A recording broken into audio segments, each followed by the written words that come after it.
요한복음 7장 1절부터 10절까지 같이 읽읍시다. 시작. 요한복음 7장은 요한복음 1장에서부터 6장까지의 전체 내용을 아울러서 통합하고 정리하는 그런 내용으로 되어 있어요.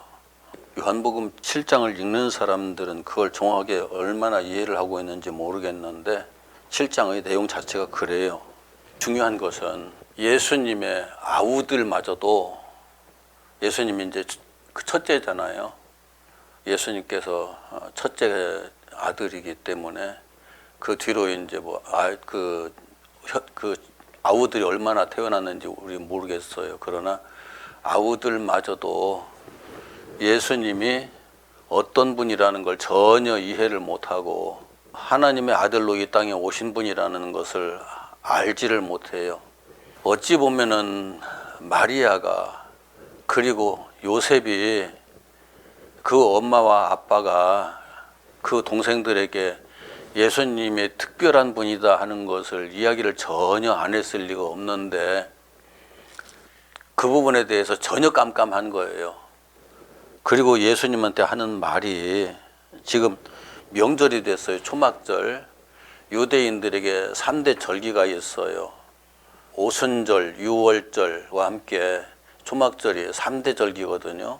초막절에는 온 이스라엘 사람들이 예루살렘에 같이 모여가지고 명절을 지켜요. 꼭 모여야 한다는 건 아니지만은 이스라엘 사람들이 출애굽해서 광야를 지나면서 그 가나안 땅에 들어갈 때까지 40년 동안 장막을 치고 살았거든요. 처음에는 장막이 제대로 마련되지 않아가지고 풀이나 나무가지나 이런 것들을 갖다가 그 얼기설기 얽어가지고서 그것을 잠자리로 삼고 그렇게 살았었기 때문에 초막이라고 말하는 거고, 나중에 이제 그것들이 하나둘 가죽 장막으로 전부 다 바뀌죠. 그러면서 장막이라고 이제 붙여요. 그래서 초막절과 장막절은 똑같은 의미예요. 이스라엘 백성들이 40년 동안 거주할 집을 딱 세워놓고 산 것이 아니라 계속 옮겨가면서 살았기 때문에 초막절이라는 그 이름이 붙은 거예요. 이제 그것을 이스라엘 백성들은 가나안 땅에서 계속 지나가면서 살아가면서 그 역사를 잊지 않고 명절로 지키는 거고, 하나님께서도 그렇게 지키라고 말씀하셨던 거고, 이 초막절이 의미하는 것은 우리가 인생이 이 땅에 살면서 사는 삶이 그와 같다. 그냥 나그네 생활일 뿐이다. 영원한 하나님 나라에 들어갈 때까지 이스라엘 백성들이 장막 생활한 것처럼 초막 생활한 것처럼 그렇게 살다가 하나님께서 때가 되어서 오라고 하시면은 그렇게 하나님 나라에 올라가는 거다라는 의미로 그렇게 주셨는데, 이스라엘 백성들은 거기까지는 정확하게 이해를 하지 못하고 자기네 나라의 역사니까, 민족의 역사니까 그 민족의 역사로 이해를 하고 그렇게 지켰던 거죠. 그런데 명절이잖아요. 명절에 많은 사람들이 모이니까 예루살렘에 올라가서 당신을 좀 드러내십시오. 당신이 어떤 분인지, 당신이 능력도 있고 대단한 일도 하고 있는데 기적을 행했잖아요. 그 기적들을 예루살렘에 올라가서 사람들에게 보여주면은 그 사람들이 당신을 다 인정할 수밖에 없잖아요 라고 예수님의 아우들이 이야기를 하는 거예요. 그러니까 예수님의 아우들이 그 형이 어떤 사람이라는 것을 대충은 알겠는데 그것을 숨겨두지 말고 사람들 앞에 밝히 드러내서 사람들로 하여금 인정받도록 그렇게 하라고 얘기하는 거죠. 이게 세상 사람들이 다 말하는 거예요. 세상 사람들의 가치관이에요. 이 땅에 사는 모든 사람들이 그런 생각을 하고 있어요. 당신의 능력을 마음껏 드러내서 뽐내서 인정받아라. 그래야 세상에서 하고 싶은 것을 마음대로 하면서 살 수 있다. 이제 이런 관점이거든요. 그런데 예수님께서는 내 때가 아직 이르지 않았다라고 생각하시면서 너희들 먼저 올라가라. 나는 아직 올라가지 않겠다. 너희들 올라가는데 나는 지금 아직은 아니야 라고 이제 그렇게 말씀하고 계신데, 그런데 왜 예수님께서는 세상에 자기를 드러내려고 하지 않고 은밀히 하려고 하셨을까요? 앞에서 확인했잖아요. 많은 사람들이 이분이 어떤 사람이라는 걸 안 그 순간에 사람들은 예수님을 왕으로 만들려고 그랬어요. 예수님은 왕이 되시려고 이 땅에 오신 게 아니거든요. 세상 사람들을 구원해서 하나님 나라 데리고 가려고 오신 거지 이 땅에서 왕노로 달리고 오신 게 아니라고요. 그러니까 자기를 드러내는 순간에 사람들은 자꾸 오해를 해요. 그렇게 땅을 위해서 오신 예수, 세상을 위해서 오신 예수로. 지금 이 땅에서 예수를 그렇게 인식하는 사람들이 너무 많아요. 지금도 이 세상을 위해서 오신 예수, 세상을 위해서 오신 예수가 아니라 하나님의 형상이 죽어있는 우리 인생들을 살리기 위해서 오신 예수거든요. 살려서 뭐 하려고? 하나님 나라 데리고 가시려고 오신 예수거든요. 그런데 사람들은 예수님의 능력과 어마어마한 권세와 이런 것들을 보면서 이 땅에서 우리를 위해서 뭐 대단한 일을 하실 분이야 라고 생각을 하는 거죠. 하나님과 관점이 전혀 달라져 버리는 거죠. 이게 진짜 안타까운 거예요. 이제 예수님께서 그렇게 말씀을 하시고서 몰래 다른 사람들에게 알리지 않고 예루살렘으로 가셨다가 예루살렘 성전에서 사람들에게 가르치시는데, 이 가르치시는 내용을 사람들이 들어가면서 와, 저 사람 분명히 배운 사람이 아닌데 글을 읽고 그것을 풀어서 해석을 해준단 말이에요. 저 사람 배운 것이 없는데 어떻게 저렇게 할 수 있지라는 생각을 해요. 여기 배운다는 것은 땅에 있는 시스템 속에서 어떤 선생 밑에서 그 교육 과정을 통해서 배운 것을 말하거든요. 어떤 교육 과정을 통해서 어떤 선생 밑에서 배워야만 배우는 건가요? 예수님은 하나님이시고 하나님이 이 땅에 오셨어요. 누구에게 배울 필요가 없잖아요. 마찬가지로 성령께서 그 사람에게 똑같이 감동하시면은 그 사람은 배우지 않아도 하나님의 뜻을 다 알아요. 경우에 따라서는 왜 우리나라가 예전에 문맹률이 거의 90% 가까이 이르렀을 때 한국에 교회가 들어와 가지고 이 전도를 하면서 예배를 드리기 시작했거든요. 그럴 때 특별히 성도들을 교육시키지 않아도 모아서 예배를 드리는 과정에서 성도들이 성경을 읽기 시작하는 일들이 굉장히 많아졌어요. 그리고 성경을 읽고 성경을 보면서 이거 누구 밑에서 배우는 사람보다도 더 많은 지혜와 지식들이 그들 속에서 생기는 일들이 엄청나게 많았거든요. 지금 예수님께서도 하나님께서 내게 말씀하신 것을 내가 너희들에게 말하고 있다고 하시는 거거든요. 모든 지식과 깨우침은 하나님께로부터 오는 거지. 특히 영적인 것들은 더더욱 그래요. 영적인 것들은. 그러기 때문에 사람에게서 배워야만 된다는 것은 사람의 생각이고, 하나님께서 깨우쳐 주시면은 그것과는 비교도 되지 않는 그런 지혜와 지식 가질 수 있다고요. 이 세상에서 배우는 것은 기존 지식과 학습과 그 전통을 통해서 그것을 내가 받는 건데, 이것은 하나님과는 사실상 아무런 상관없는 거예요. 알고 보면. 그러나 이제 그것들을 가지고 있음으로 해서 하나님을 더 알 수 있는 눈이 열리기도 하지만 오히려 그것 때문에 하나님을 더 모르게 되는 일도 발생해요. 내가 제일 힘드는 건 가끔 가다가 세상에서 무언가 많이 배운 사람들을 상대로 말을 할 때 진짜 힘들어요. 자기 생각만 옳다고 주장하고 다른 사람의 생각을 옳다고 받아들이지 않거든요, 잘. 이런 문제들이 발생하기 때문에 이 하나님의 복음은 세상에 지식을 많이 받은 사람들이, 지식을 많이 가지고 있는 사람들이 이 말씀 받는 것이 아니고, 예수를 믿고 생명을 얻는 사람들은 세상에 지식을 많이 받은 사람들이 받는 게 아니에요. 그럼에도 불구하고 사람들은 세상의 지식에다가 권위를 두죠. 세상의 지식과 세상의 어떤 학문과 이런 것들에 권위를 자꾸 두어요. 그래서 목사가 되기 전에 박사가 먼저 돼야 되고, 이 이상한 일들이 자꾸 발생하는 거예요. 어디 가면은 목사라는 그 직분보다는 박사라는 타이틀을 먼저 제시해야 사람들이 와, 그런가 하고 이제 보는 눈이 달라지거든요. 그런데 그 권위가 하나님께서 주신 권위가 아니고 오히려 하나님께 다가가는데 더 많은 어려움들이 발생하는 그런 것들을 가지고 있어요. 재미있는 것은 예수께서 이렇게 말씀하셔요. 19절, 20절 같이 읽읍시다. 시작. 모세가 너희에게 율법을 주지 아니하였느냐? 너희 중에 율법을 지키는 자가 없도다. 너희가 어찌하여 나를 죽이려 하느냐? 무리가 대답하되 당신은 귀신이 들렸도다. 누가 당신을 죽이려 하나이까?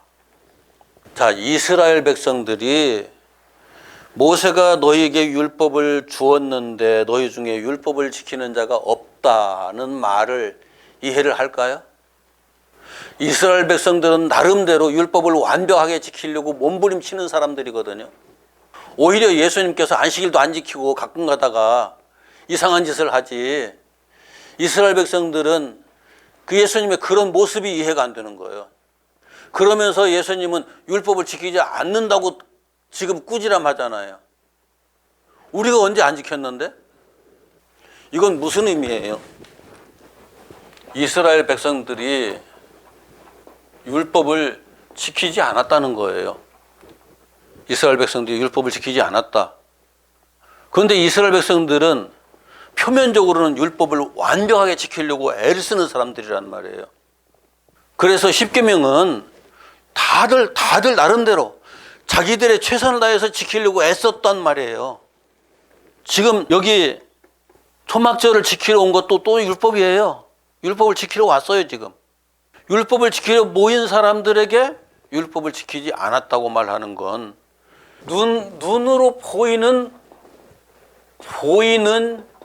율법과 보이지 않는 율법의 차이가 있다는 거죠. 보이는 율법은 그대로 지켰어요. 그런데 이 율법에 새겨진 율법의 본래의 하나님의 의도, 이걸 모르고 있어요. 율법을 지키라고 말씀하신 하나님의 의도. 율법을 잘 지키면은 내가 의인이 될까요? 죄인이 될까요? 율법을 잘 지키면은 이스라엘 백성들은 내가 율법을 잘 지키면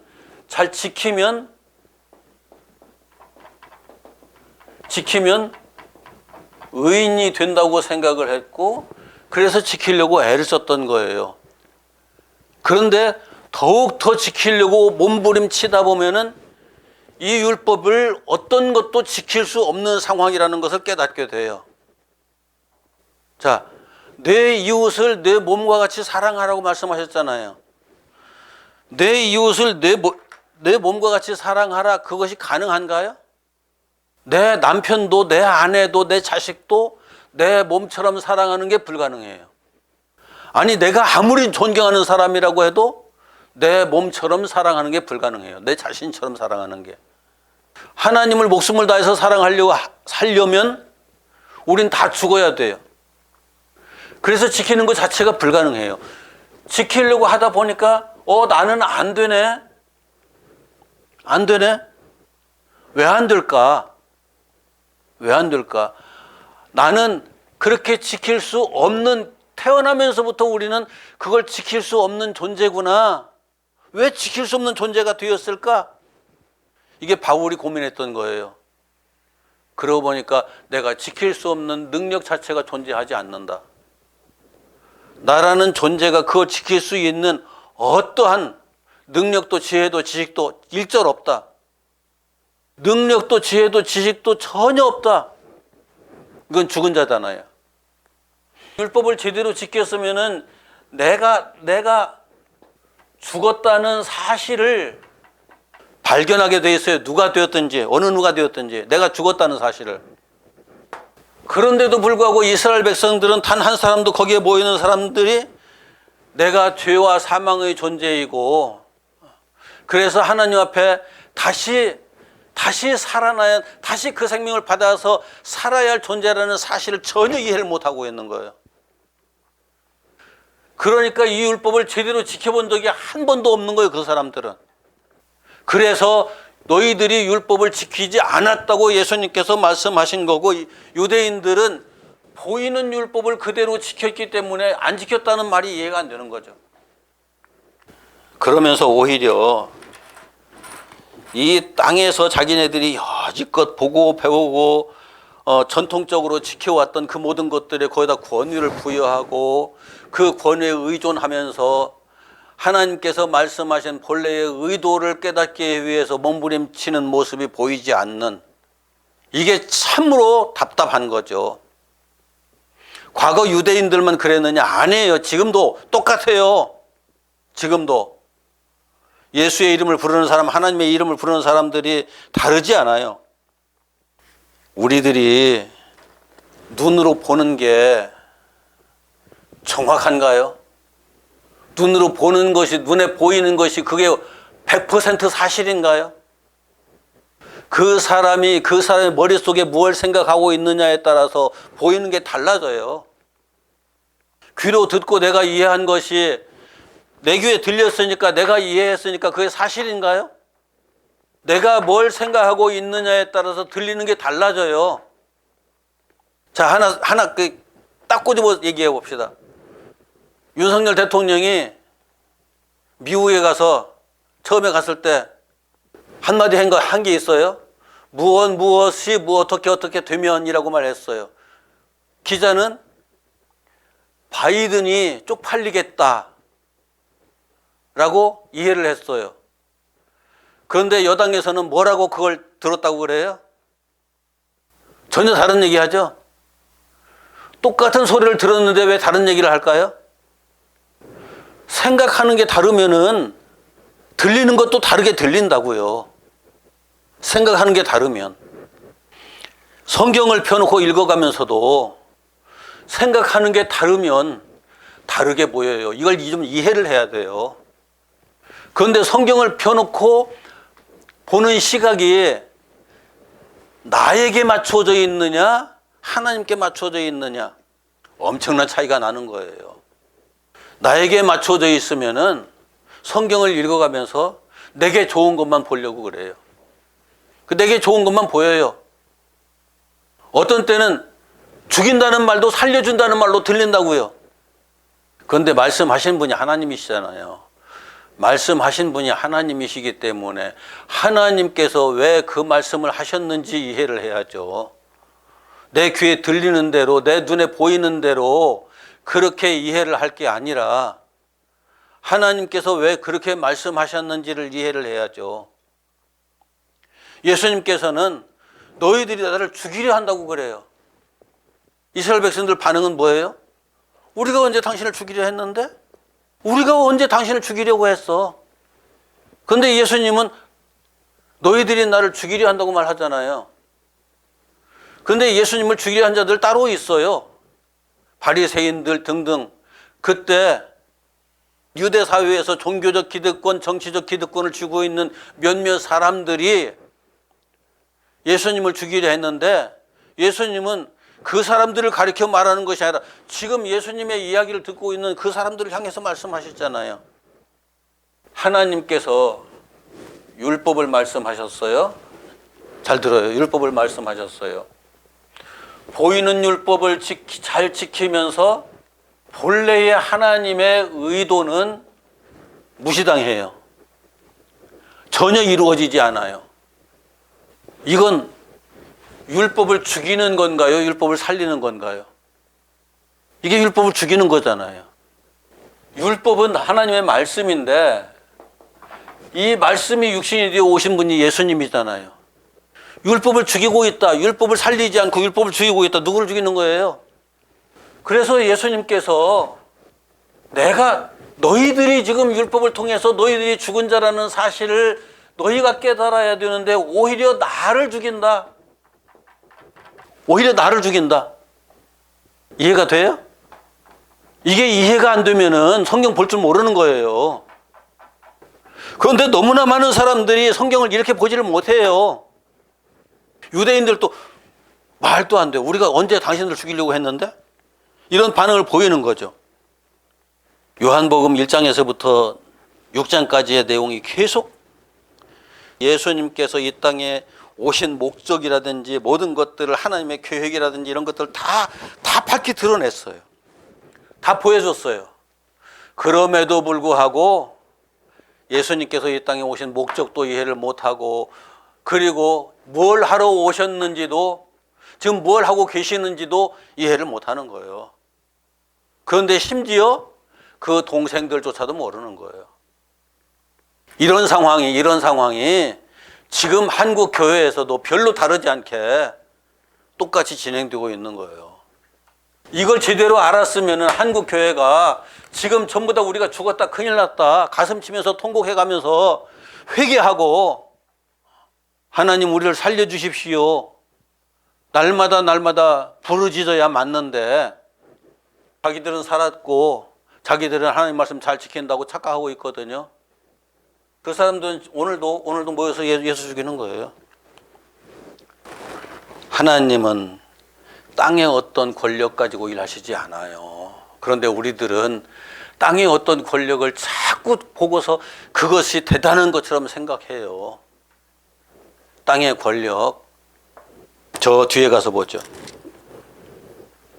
이걸 오늘 다 얘기하려면 참 정말 쉽지가 않은데, 요한복음 7장 45절부터 마지막 절까지 쭉 함께 읽읍시다. 시작.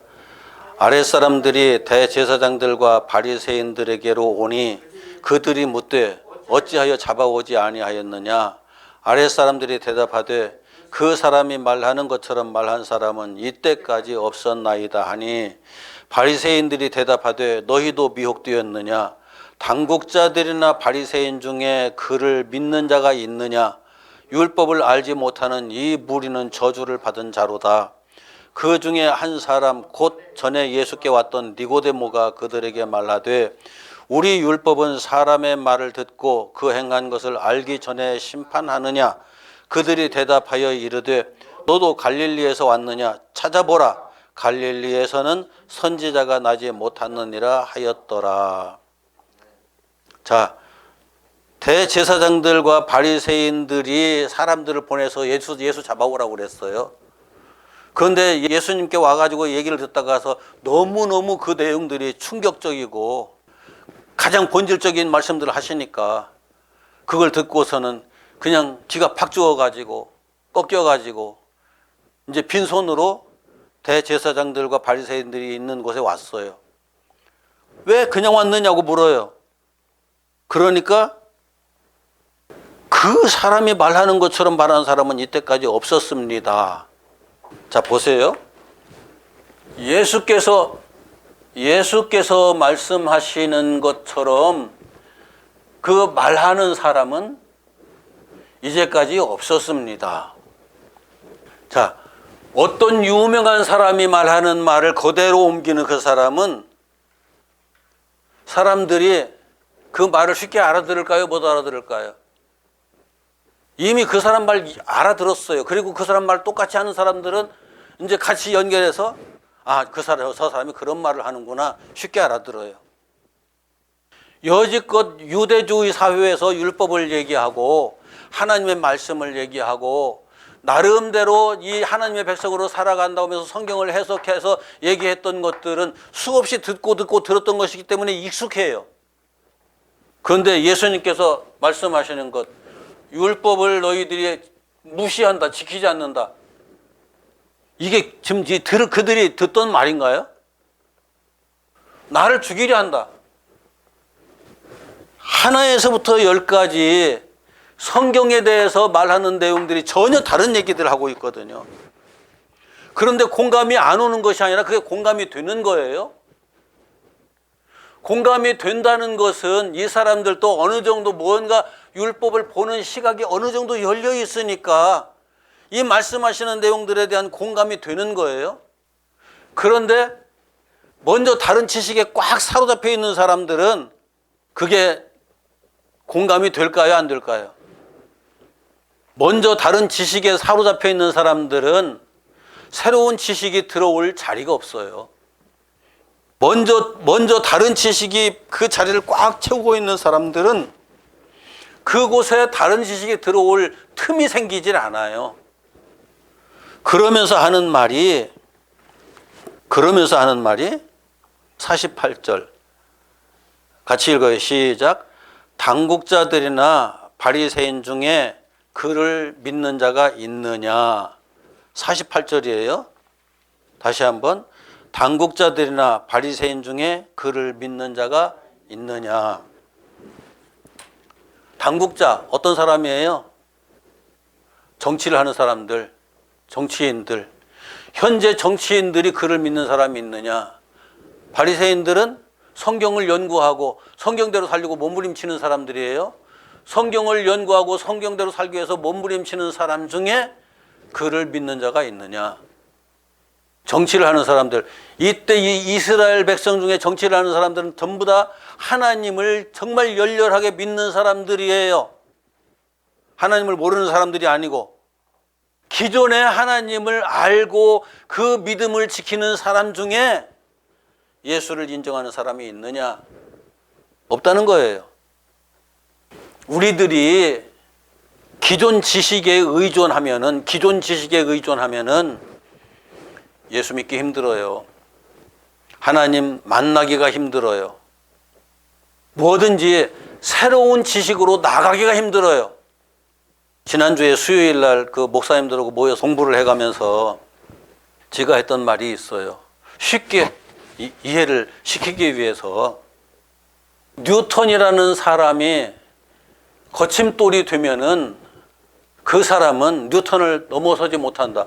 거침돌이라는 것은 뉴턴에게 자기를 꼭 묶어놓고 뉴턴이라는 사상에 심취해가지고 뉴턴이라는 사람이 하는 말, 그 가치관, 그 사람의 학식 거기에 묶여가지고 그것만 들여다보고 있는 사람은 뉴턴을 절대 넘어설 수 없다. 아인슈타인은 그러지 않았다. 뉴턴 위에 올라서 버렸다. 그래서 뉴턴 위에 딱 올라서서 보니까 뉴턴이 볼 수 없는 것을 볼 수 있었다.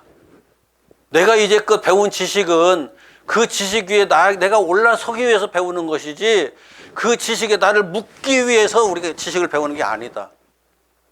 아인슈타인도 마찬가지다. 아인슈타인이라는 그 사람의 지식에 내가 묶여버리면은 아인슈타인은 나의 거침돌이 된다.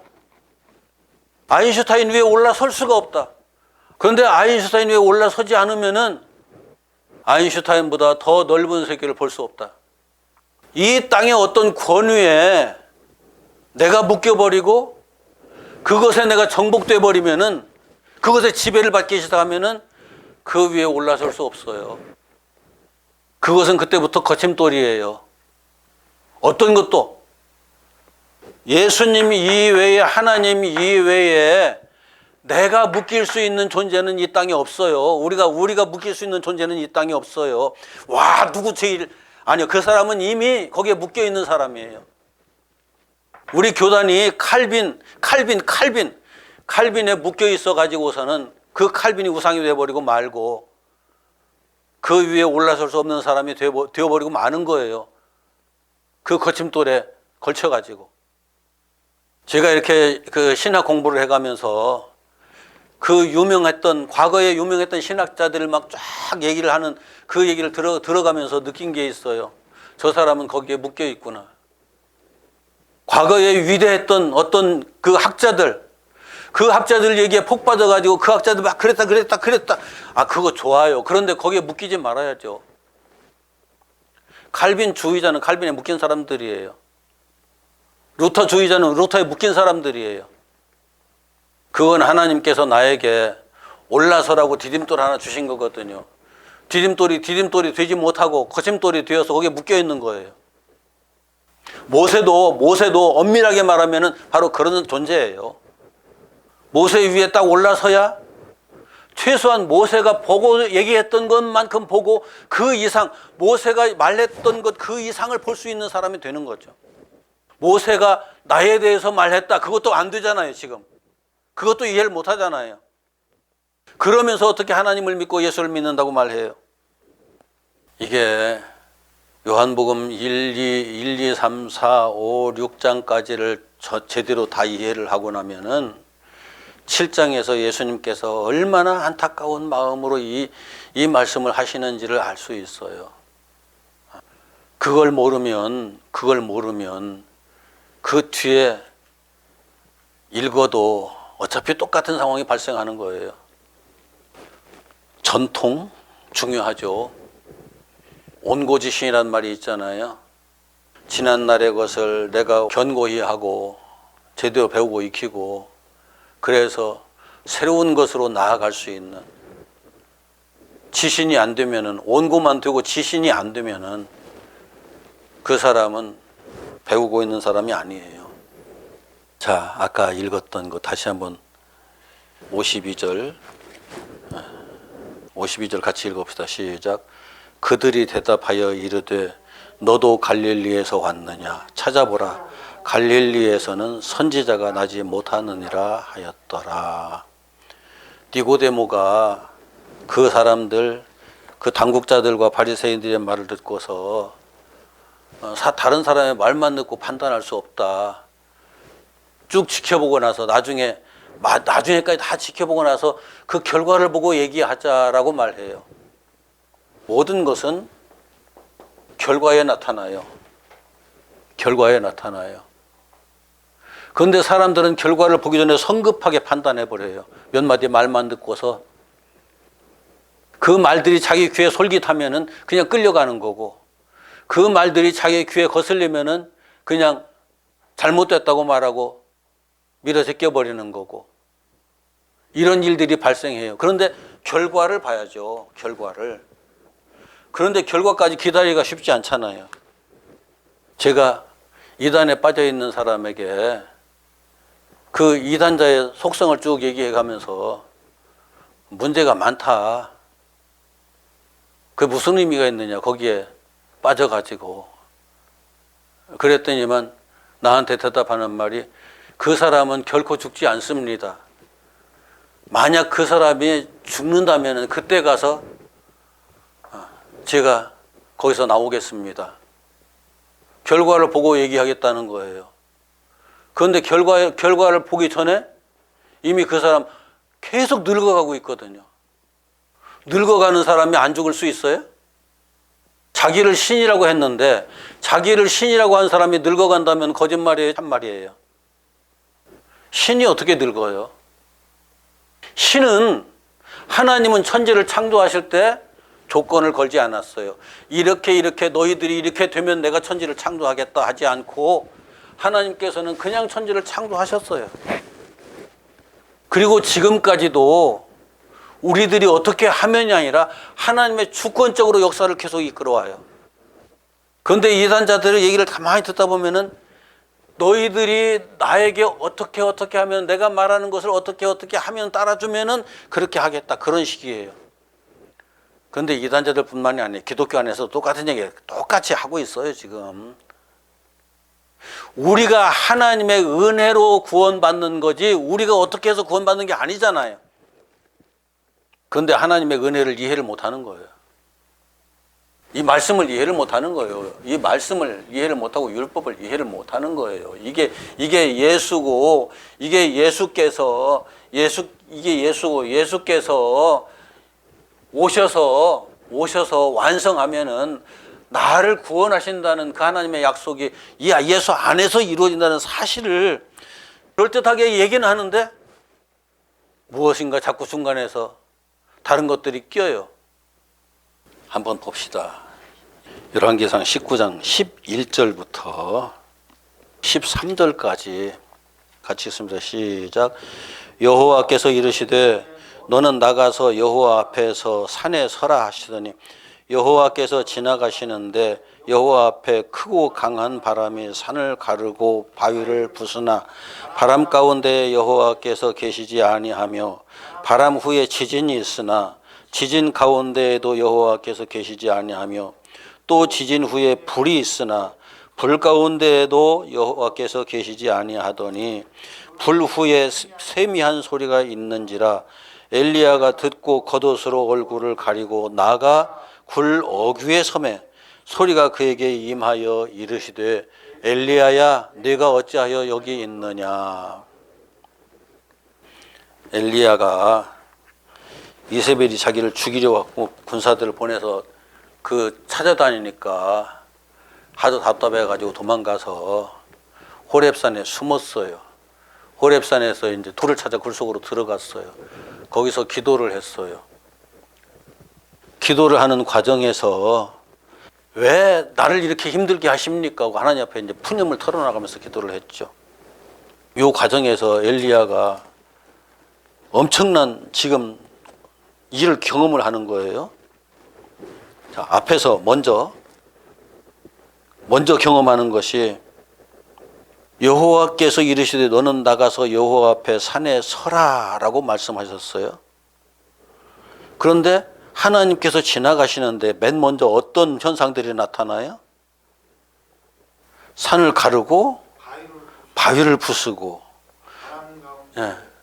그런데 산을 가르고 바람을 부수는 어마어마한 지금 막 이적이, 이건 대단한 일이에요. 그 막 엄청난 일들이 진행되고 있는데 그 가운데 하나님이 안 계신 거예요. 이제 그 일이 딱 지나고 난 다음에 또 어떤 일이 일어나요? 그 다음에 지진이, 어마어마한 지진이 지금 땅을 막 진동해요. 그런데도 그 가운데도 하나님께서 나타나시질 않아요. 그 다음에 어마어마한 불이 휩쓸고 가요. 그런데 그 불 가운데도 여호와께서 계시지 않아요. 그리고 나서 아주 세미한 소리라는 것이 귀에 들릴랑 말라간 아주 그냥 세미라는, 요즘은 미세하다는 그 말을 더 많이 쓰는데 옛날에는 세미하다라는 말을 썼거든요. 예. 아주 미세해서 귀를 바짝 긴장하고 기울여야만이 들을 수 있는 그런 소리가 들리기 시작했어요. 그때 비로소 엘리야가 듣고서 겉옷으로 얼굴을 가리고 굴 입구에 서죠. 그때 하나님께서 내가 왜 여기 있느냐라고 말씀을 시작하시는 거예요. 자, 우리는 하나님을 어떻게 만나려고 하느냐? 어떻게 만나려고 하느냐? 뭐 봐요. 예, 예. 대단하고 막 이적이 막 일어나고 그냥 막 부서지고 날아가고 그런 그 상황 속에서 하나님이 계시는구나라고 생각하지만 안 계신다는 거예요. 땅에 지진이 났어요. 지진 위에 있는 거 다 무너지잖아요. 그 어마어마한 사건이 지금 진행되고 있어요. 거기에 하나님이 지금 일하시는 거야, 계실 거야. 그런데 하나님 없는 거예요. 안 계신 거예요. 불이 온 땅을 다 휩쓸어 가요. 그런데 우리들은 그런 데서 하나님을 찾고 하나님께서 그렇게 역사하시길 기다리거든요. 그래야만 비로소 하나님께서 뭘 하신다고 생각하는 거죠. 그런데 그 일들이 다 지나간 다음에 아주 미세한, 그냥 귀를 기울이고 이렇게 들어야만 비로소 들릴 듯 말 듯한 그 소리들이 들리기 시작했어요. 하나님의 음성을 어떤 사람이 들을까요? 벼락치듯 나는 소리를 듣는 사람들이 들을까요? 온 마음, 온 신경, 온 정신 다 쏟아서 주목할 때에 거기서 하나님의 음성이 들린다고요. 하나님의 음성은 그렇게 시작돼요. 내가 다른 데 눈 팔리고 귀 팔리고 마음 팔리고 있으면 절대 안 돼요. 그럴 때 엘리야가 자기 얼굴을 가리고 겉옷을 취해서 자기 얼굴을 가리고, 왜요? 하나님을 대면하는 사람은 다 죽거든요. 그 자리에서 소멸돼 버리고 말거든요. 자기 자신을 완전히 가리고 하나님 앞에 서는데 너 뭐하러 여기 서 있니? 라고 묻잖아요. 이게 요한복음 1, 2, 3, 4, 5, 6장까지 쭉 보면은 사람들이 겉으로 보이는 어떤 현장 찾아다니면서 거기에서 예수님 만나겠다고, 하나님 만나겠다고, 거기에서 메시아를 만나서 뭔가 대단한 것을 해보겠다고, 그게 가능할 것이라고 그렇게 사람들은 찾아다니고 쫓아다니는데 예수님께서는 정반대 방향에서 항상 당신이 하고자 하는 일들을 하셨어요. 말씀을 정리할게요. 지금도 왁자지껄 시끄러운데 찾아가서 거기서 은혜 받겠다 하는 사람들, 생각보다 잘못된 거예요. 많은 사람들이 모여서 쿵짝쿵짝 하는데 가가지고 거기서 무언가 하나님과의 어떤 대단한 일이 거기서 일어날 것이다. 잘못된 거예요. 지난 세월 동안 우리 한국교회가 너무나 잘못된 길을 걸어왔어요. 한국 교회뿐만이 아니죠. 서구의 교회들도 마찬가지고 미국의 교회도 마찬가지예요. 하나님은 골방에서 만나요. 나다나엘이 자기만의 공간에서 하나님을 만났던 것처럼 빌립이 나다나엘과 함께 그렇게 자기만의 공간 그 속에서 하나님을 만나고 예수님을 본 순간 그분이 그분이야 그렇게 이해할 수 있었던 것처럼 그렇게 믿음의 역사는 진행이 되거든요. 요한복음 7장은 우리들에게 그런 부분들을 확인시켜 주는 거예요. 다시 우리들이 마음의 자세를 생각을 바꾸지 않으면 하나님 앞에 서는 게 불가능해져요. 하나님께서 하시는 일들을 우리가 경험하는 것 자체가 불가능해져요. 그러면서 8장으로 넘어갑니다. 요한복음 8장으로. 기도합시다.